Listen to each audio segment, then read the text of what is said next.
Well, hello everyone. Welcome back to another segment of From the Ground Up. My name is C. I'm the owner of CLM Custom Designs on Etsy as well as YouTube. And this is where you can find all my crafting content as well as where I interview becoming entrepreneurs or people who've been in business for themselves for a while.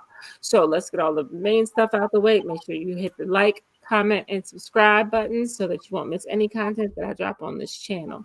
Now, tonight we have the pleasure of meeting Miss Venetia Jordan. Venetia, introduce yourself and tell the people what you do. Okay. Well, as Carla said, my name is Venetia Jordan, and I am in the financial services business. So I started out in mortgage, and from there I added on the financial portfolio business, which they kind of all tie in together, but not typically, even though they're related. So it's really hard for me now to introduce the concept of how the mortgage relates to finances. I'm like, but what do? You're just all over the place. But I like deal with money, right? Any types of money. So that in a nutshell is what I do. Okay, so is financial consulting something you've always loved to do, or something you got into later? How did you fall into this particular lane? So I've always had a love for money. I've always done like accounting, numbers. I was good at math. Worked at the bank for several years. Uh, but how I got into the mortgage and finance industry, I was working at a pharmaceutical company as a secretary, and my mom is an entrepreneur. So she started doing taxes first, and then she started doing mortgages, and she became a mortgage broker. Okay. And she wanted me to come in and work with her. Well, I'm used to the weekly paycheck. Used to be a single mom. I'm like, I can't come and work with you like on a mission. And the weirdest thing, maybe about 6 months after she started the business, the lady that I was working for passed away. And the job offered me 3 months severance package. It was right around income tax time. And I was going to get 6 months of, unemployment. So I told my mom, anytime is the time, it's going to be now. So I'll give it a shot and see how it goes.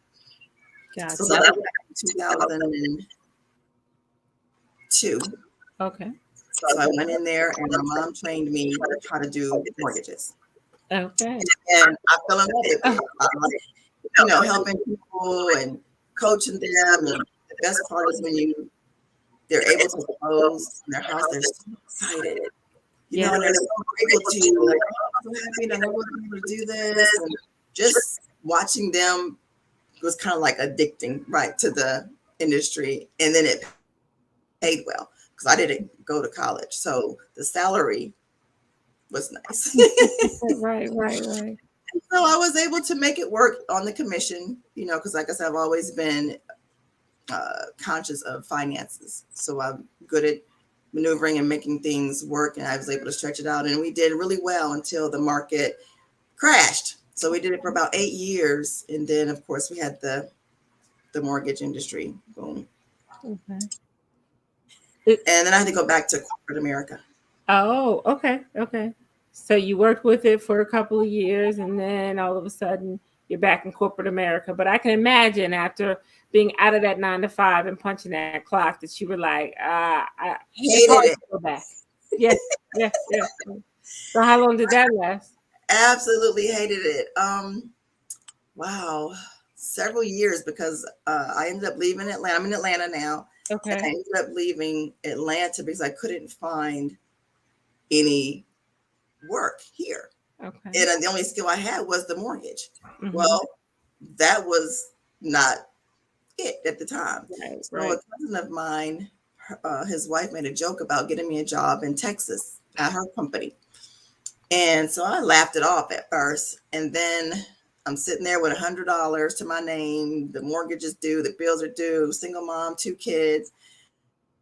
So I called my cousin up and I said, you think your wife was kidding? Like, could she really get me a job? So he was like, yeah. So I called and she got me a telephone interview. And the lady says, well, when are you going to be here? Because my cousin had told her that I was already like on my way to moving there, Oh, okay. And this is like a Thursday or Wednesday, Thursday or something. And I said, well, I'll be there on Monday. So I packed up my Honda with $100, and I drove to Texas over the weekend so I could be there on Monday for the Mm-hmm. job interview. And so I ended up being there for 2 years, and then I moved to Tampa for 4 years. I transferred the same company. So about 8 years, another 8, I was probably in corporate America. Now, while you were in corporate America, unsatisfied, as you mentioned, were you still kind of reading about mortgages, brushing up on your skills? Was that always something that you still said, I'm going to get back to, or Well, kind it of? was in the still same with the line of work. So when I moved to Texas, I went to work for Stewart Title who do like the attorney closing. So there was a lot of foreclosures at that time. So we did the assets under management for Freddie Mac. So I was still always in the industry, but it gave me more skills because I did title review Okay. for 3 or 4 years. And then I went to Bank of America. We did the HARP loans. And then I did quality review for Synovus Bank. So I was still always doing mortgages still during that time, but different facets of Yeah. I was a processor. So I actually know every step of Aspect. the way. Yeah, originating, processing, closing. Like I know what the process was going to expect, which is why I've been really successful at mortgages because I know how to package the file up From to start where to we want to finish. have. Yeah. Yeah. And I Mhm. love that because I tell people all the time when you're an entrepreneur doing your own thing, you have to learn how to pivot because when you're working for yourself, it ebbs and flows. Sometimes it's really great, really high, but sometimes it can be a real low. It's a journey, right? Yeah. So when you hit it, you realize, okay, I still want to do this, but I got to pivot for the moment. But it was very smart to go into the same type of work, right? Because Yes. then you can look at it as training. You're training yourself to get back to where you need to be. So instead of, even though you didn't want to be there, you could have made it miserable every day, but you saw that as an opportunity to say, hey, I can hone my skills, sharpen up, learn different aspects. So when I go back, I have all this now to bring to the table. A lot of times you have to look at the positive in a situation when you Right. think there isn't any, but you can Right. always find that. Okay, so Yeah. now you're in Tampa. In Tampa.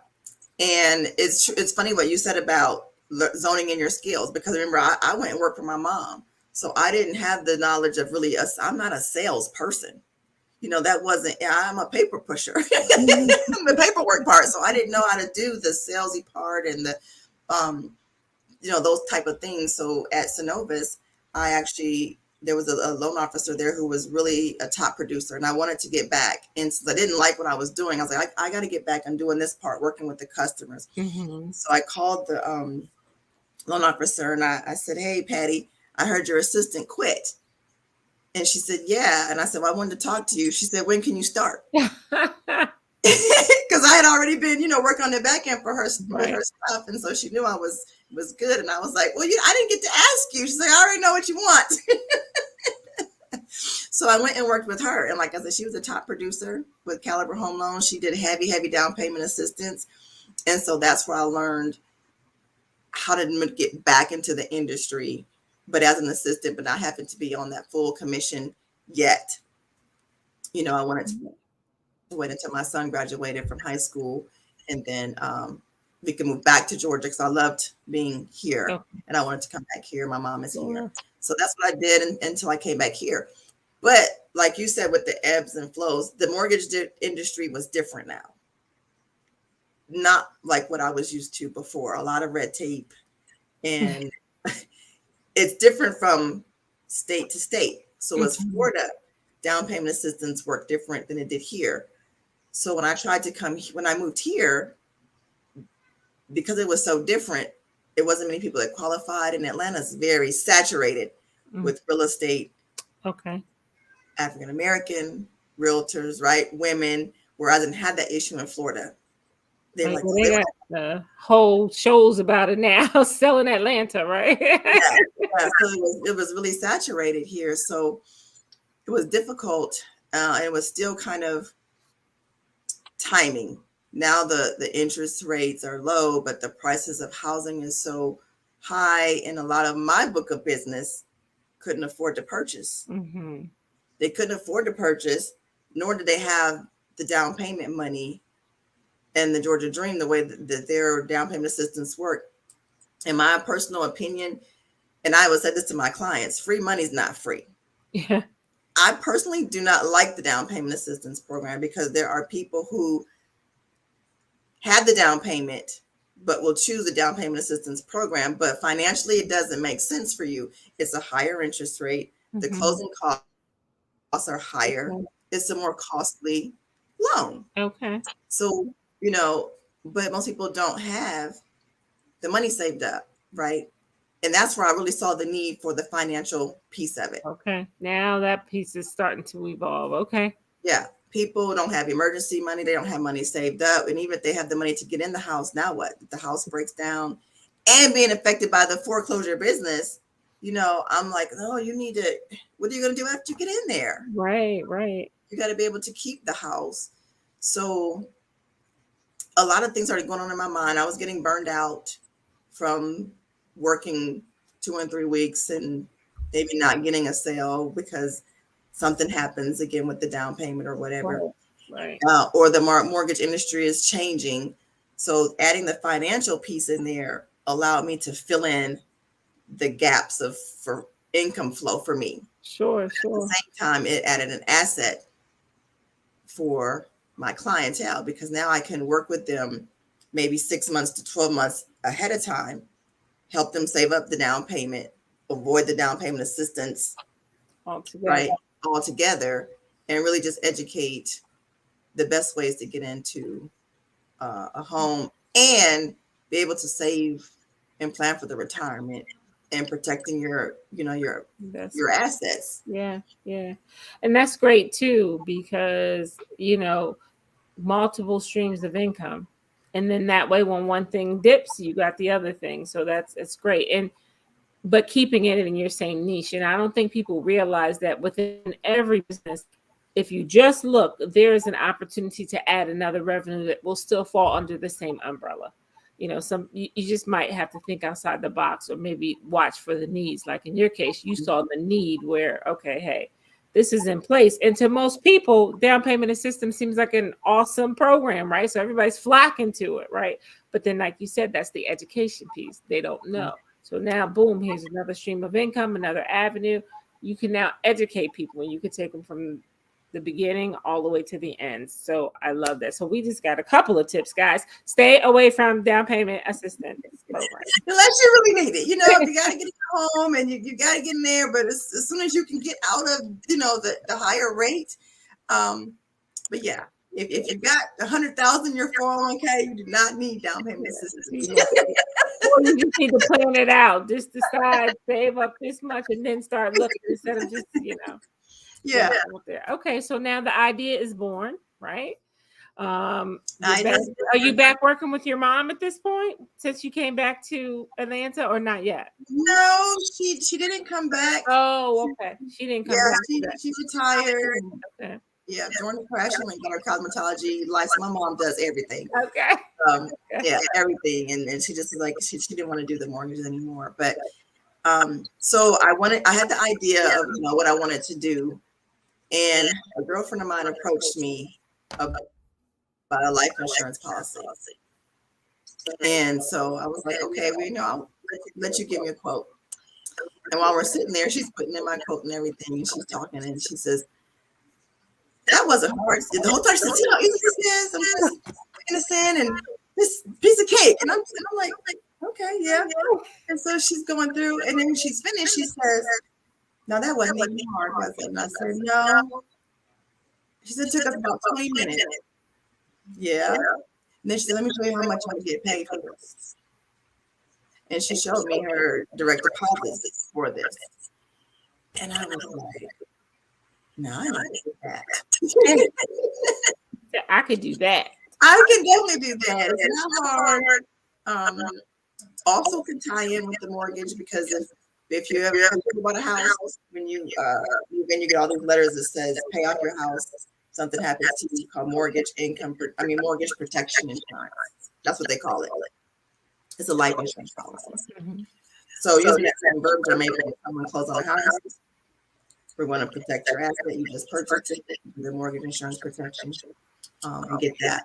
So I was already interested. So I said, okay, I'll listen. And talking to her, I got my insurance license, and then last year I got my investment license. Okay.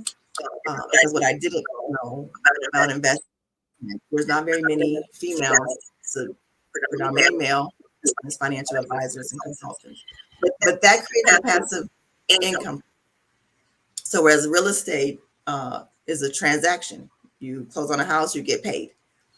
With financial assets under management, you continue to get paid monthly Okay. on that money until the accounts close. Well, if you're doing retirement planning, you are expected to really have that for what, 30, 40, 50 Yeah. years, if done right, forever. So that's what I was like, man, I should have did this a long time ago, because they say if you do you do financial advisor for 5 to 10 years, you can generate over $5,000 a month, maybe even 10 if you work hard, just for 5 to 10 years of hitting the pavement. Wow. Okay. So then Okay. that was really attractive to me, because being an entrepreneur, not having the education, I was in the same boat as everyone else. I don't have a pension plan Right. coming, and I was like, man, there's so many things we just don't know about money and Right. how to set ourselves out. And when we think it takes a lot of money to get there, right? But if we start early enough, it doesn't take but a little bit. Right. My Right. grandmother said that her and my grandfather, they did $100 a month. Back then, that was no money, but over 60, 70 years of marriage and doing that, my grandma, she's in a nice nursing home, Right. because my grandfather set her real nice, but they knew when they planned, and they just did a little bit, but it over that long period of time. So I get real passionate about like starting early and just start putting away something, Right. you know, Right. for those emergencies. So that's kind of how I got all into the business, and it just kind of all mixed, like I said, together. Got you. So was it a lot of schooling or testing or things like that to get your licenses? Was that a long process? No, I got my life insurance license in about, well, it took me 6 months, but I didn't, I had to study, and I started and stopped. But Okay. really, you could probably do it in 2 weeks if Oh, you really sit down and do it. And the investment license, it took me about 6 months, because I had to get 3 licenses okay. before I could do mutual funds. And I have one more to go, which is a 65, so that I could be an actual financial advisor. Okay. So, but yeah, it study, take the exam, about 6 months. It's online. Hmm. Okay. Okay.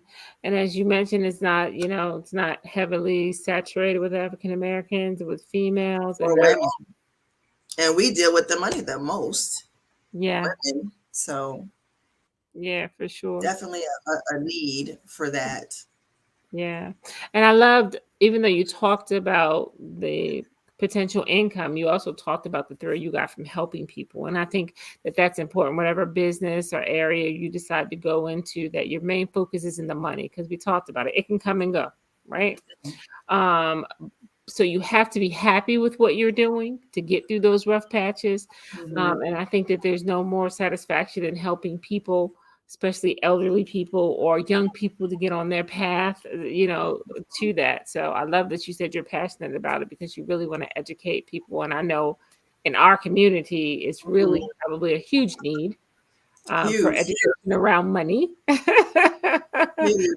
I am always on my children about money, and Me how too. they spend it. It's not always going to be there. And yes, you're young, but you got to develop these good habits Yes, so that they will stay with you. So I love that you're yes. passionate about that, and that you get a lot of benefit and joy from seeing someone. And I know anybody who's bought a home, when you buy your first one and they finally turn over those keys, it's a big deal. That's why you take It's a pictures big and you deal. pop champagne and you do Right. all of that, because it is definitely a big deal. So I can only imagine being able to be there when someone signs on the dotted line. That has got to be like thrilling and exciting for you. It's probably like you buy a new house every month or whatever. Every month. And then I have all these friends, because they call me all the time, and all these questions.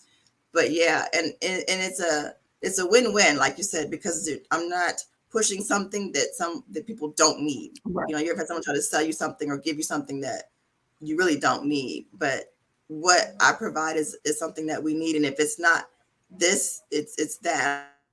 I do a lot of budgeting. Um, I can't charge to do that because a financial advisor charges you for the hour, right? So I do a Okay. lot of budgeting, and some of my clients will say, "Well, how much, do you charge?" I don't charge for that. We're gonna go through it. Eventually, once I get you situated, you're gonna need one of my Other products, services. and that's where it comes from. So, and I think that builds trust too with the client.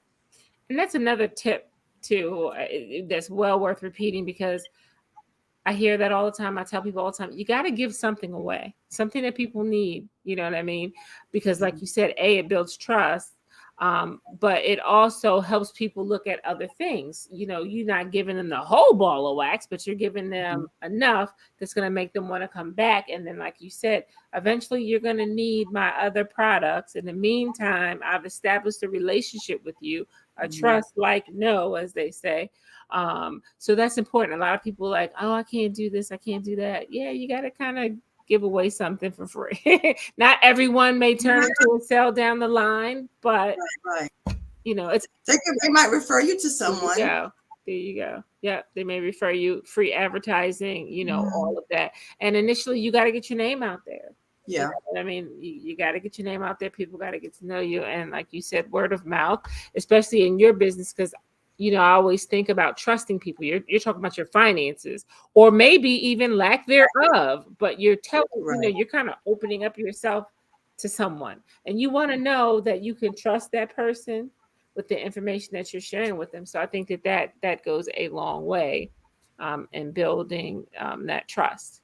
It's huge. And that's why it's this business is successful, because once, even with my mom with doing taxes, and I saw that from her business, her business grew over years, and then people came back year after year after year. Because once a person trusts you with their money, because we're funny, like you said, Mhm. once they trust you with their money, they're going to come to you. Anything money, they're going to come to you first Mhm. before they'll venture out, because we just don't like everybody in our wallets, Yeah, right? you are absolutely, you're absolutely correct. Correct. Yeah. So, if you had to think about maybe some things that you could have done differently earlier that might have made the journey a little less stressful, that maybe you can give a tip to someone, what would you say? Or maybe three things you wish you would have done differently or done sooner, or whatever to get you on your journey. I definitely wish I had gotten to the financial services, and I wish I had gotten my investment license a lot earlier, because, like I said, I've always been in the banking, and just couldn't figure out what I wanted to do with my life. I just didn't know what I wanted to do. I thought about accounting, and then I would talk to people, and they would say, "Oh, that's boring." And I was right there at the bank, right at 19, 20 years old. I could have gotten my license then, and I didn't. But if I had done that 20 years ago, I would have been retired already. Mm, You know, um, who knows what would have happened? But that's the one thing I really wish I had done it sooner, because I did waste a lot of time bouncing from job to job, and trying, different things here and there. So uh, that's the one thing I definitely think I would have done earlier. And I was approached a couple of times okay. Okay. to And do yeah, it. and that's important because sometimes you don't know what you want to do ultimately, so you do nothing, which is never a good plan. Yeah. And I know I tell my kids this all the time. I'm like, well, just go ahead and get the license, or, whatever you need to get. You don't have to use it, but you'll have it in your pocket. You know what I mean? Just in case, so that maybe down the road when you decide, you won't Yeah. have to go back. You'll already have it. You know Yeah. what I mean? So for young people who maybe don't know what they want to do, but have opportunities, take advantage of those opportunities. Again, it may not be your lifelong thing, but then maybe, you'll come to love it. Because I've talked to so many people who just kind of happenstanced on something or fell into Mhm. something, and they ended up loving it, kind of like what you said. Your Mhm. plan wasn't to do mortgages, but opportunity arose and you fell in love with it. So never turn down an opportunity. Just take it and see where it And takes you. see where it goes. I would Yeah. definitely say that is a definite smart move to be able to do that. So are you getting your kids on that? Uh, Trying to get some financial with you. Well, you know what? I'm trying, but my daughter is not into it. She has an entrepreneur business about her. Actually, she wants to be a coach for business. She's been doing a lot of reading and researching on how to structure your business. So she wants to be a business coach. Okay. There's a lot of studying. So, and then my son, he's 23, so he's still trying to figure out, what he wants to do. But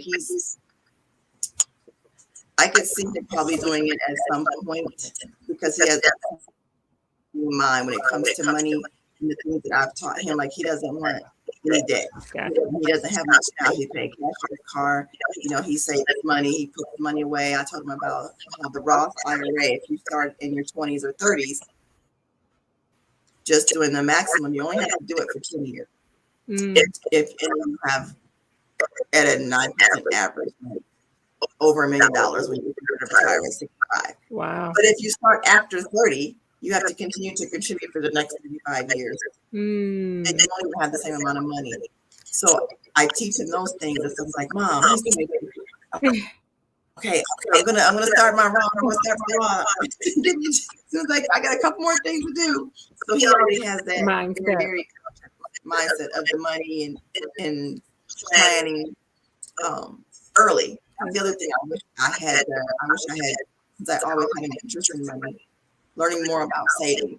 Both my grandparents were really good about it. I wish I had more conversations with them about money and had been able to save, because maybe if I had to go, even with the market crashing, I would not have had to move to Texas. Right? If I had been playing out, I would have been able to weather the storm a little bit.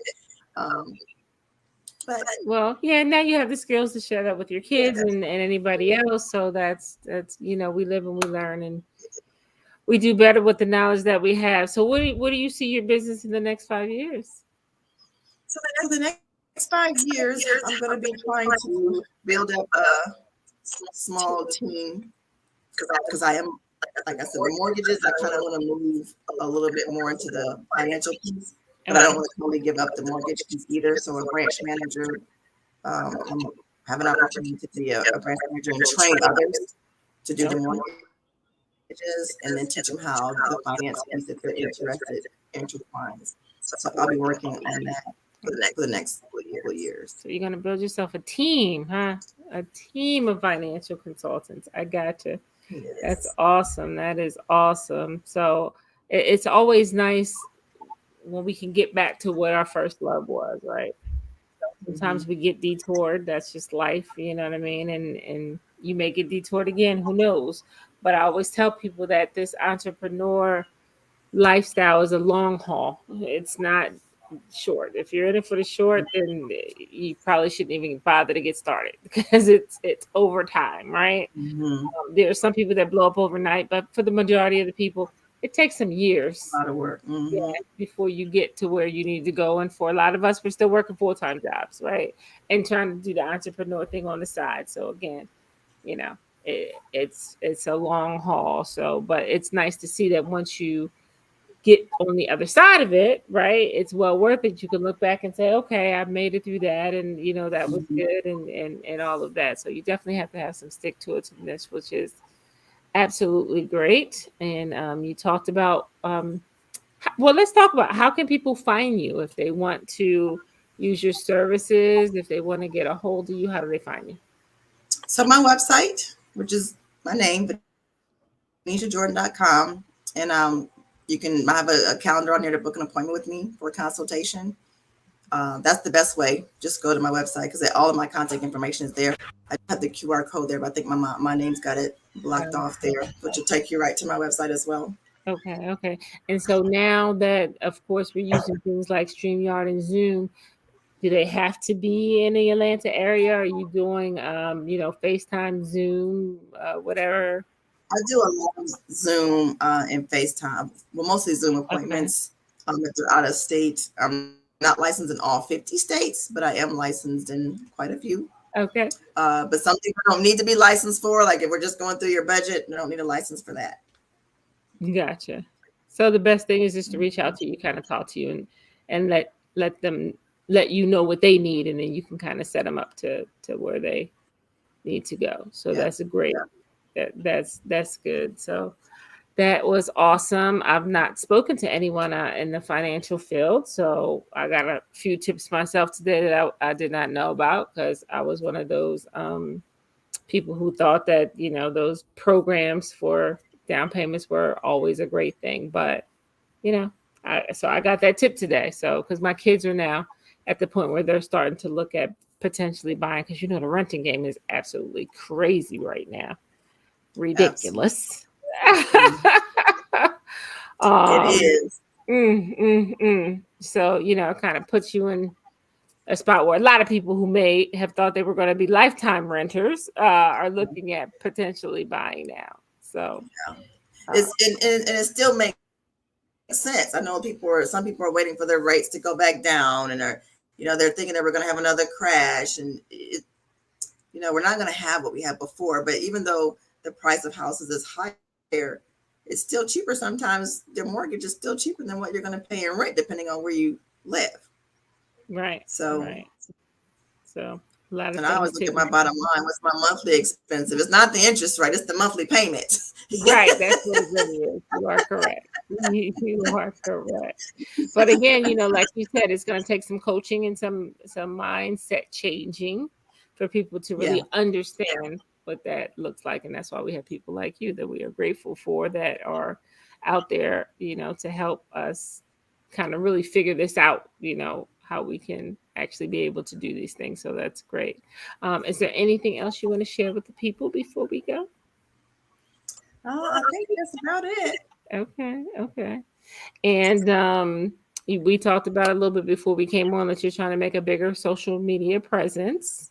I am. So you're gonna be Oh, yeah, looking actually, to. there is one thing I want to share. I am doing a webinar at the end of the month, so you can probably have check me out on Eventbrite or Facebook, or I'll have it on my website too. But I'm going to do a quarterly webinar for self-employed Oh, uh, because, again, in the mortgage industry, you have a lot of us entrepreneurs during COVID and writing off your taxes, and then they don't qualify for a mortgage. So we're going to be doing a quarterly webinar on self-employed, specifically how to make those tax returns um, home purchase worthy. Don't write off mhm. everything, but there are some things you can write off. So it's going to be interesting. So I'm going to be doing that on March 30th. I think it's going to be our first one. Gotcha.